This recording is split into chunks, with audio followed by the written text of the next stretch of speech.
So today I want to talk about something that's probably going to upset a few people, and yeah, it is what it is, so here we go. Over the past week we've been talking about stress and how to reduce stress. So we talked about how to use your HRV to determine how much stress you're actually under, as well as using breathing techniques to actually reduce that stress. So today I want to continue that and talk about another way to reduce stress, and that is through workouts. Well, right? I mean, we all own gyms. We kind of know that. But what I want to talk about is the fact that the workouts you're doing are actually wrong.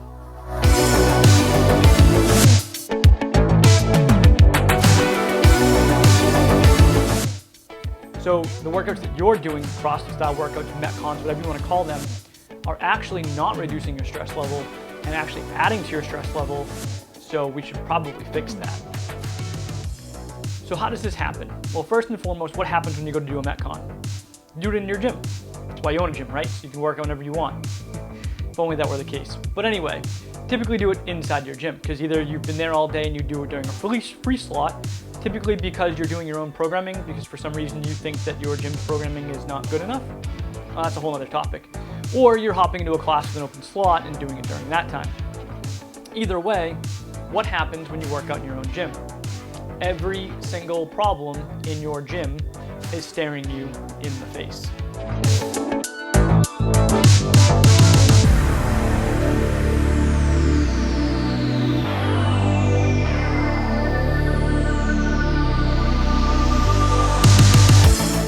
I mean, right in the face. So whether you're working out on your own time and then all you can focus on is the peeling paint in the bathroom, or the fact that there's a pile of chalk that was not cleaned up after the last class, regardless, it's really a huge distraction and a real big stress adder.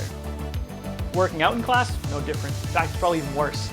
Right? What happens when you work out in class? Members start coming up to you asking questions about their membership, like when it's up and it's going to expire, and can I switch my membership, so forth and so on.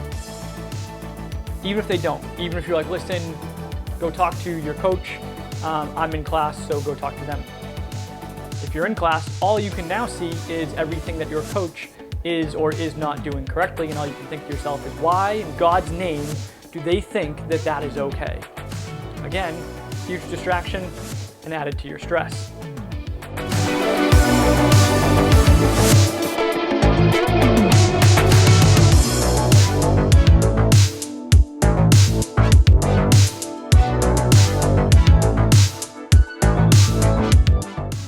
Not only that, but listen, we know that any type of exercise is going to put your body under stress.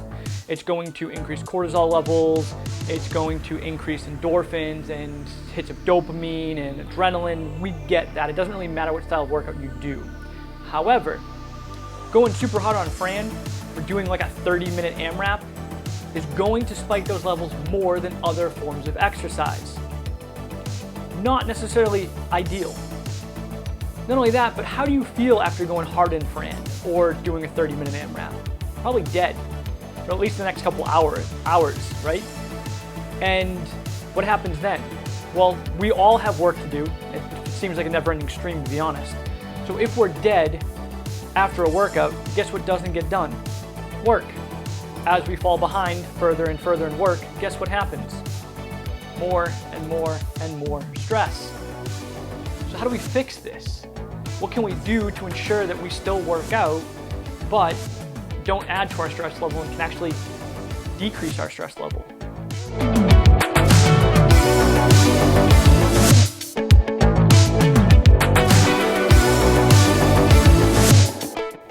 Well, first and foremost, get outside of your gym.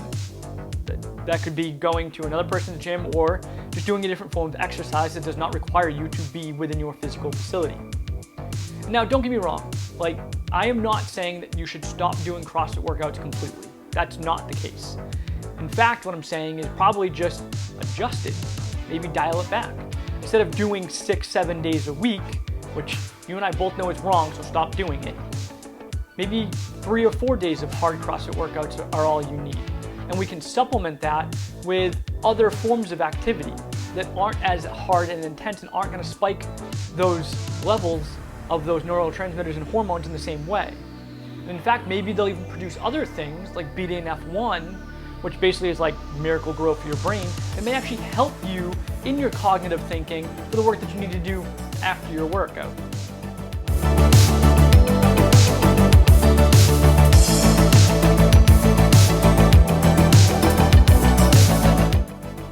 Might be an option. So things that I do, like running, rowing, riding a bike, or just a nice hard power vinyasa class.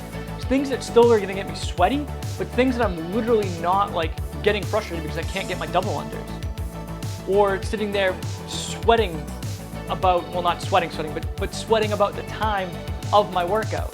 Like I don't need to worry about those things when I'm going for a run or I'm going for a bike ride or I'm doing yoga. It's my way of tuning out. And so these are the things that you can do to supplement your CrossFit workouts in order to help relieve that stress, reduce that stress, and not add to it. Now, how do we know when to do a hard CrossFit workout and when to do something like a nice long bike ride?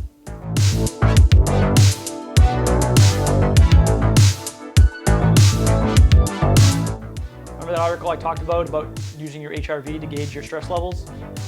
Might be a good place to start. And if that is something that you're interested in doing, you have no idea how to do it, or you don't know how to gauge whether or not you should be doing, 3 Frans back to back or going for a nice 20-minute run, that's what we cover in our fundamentals program. If you're curious about the fundamentals program, schedule a discovery call.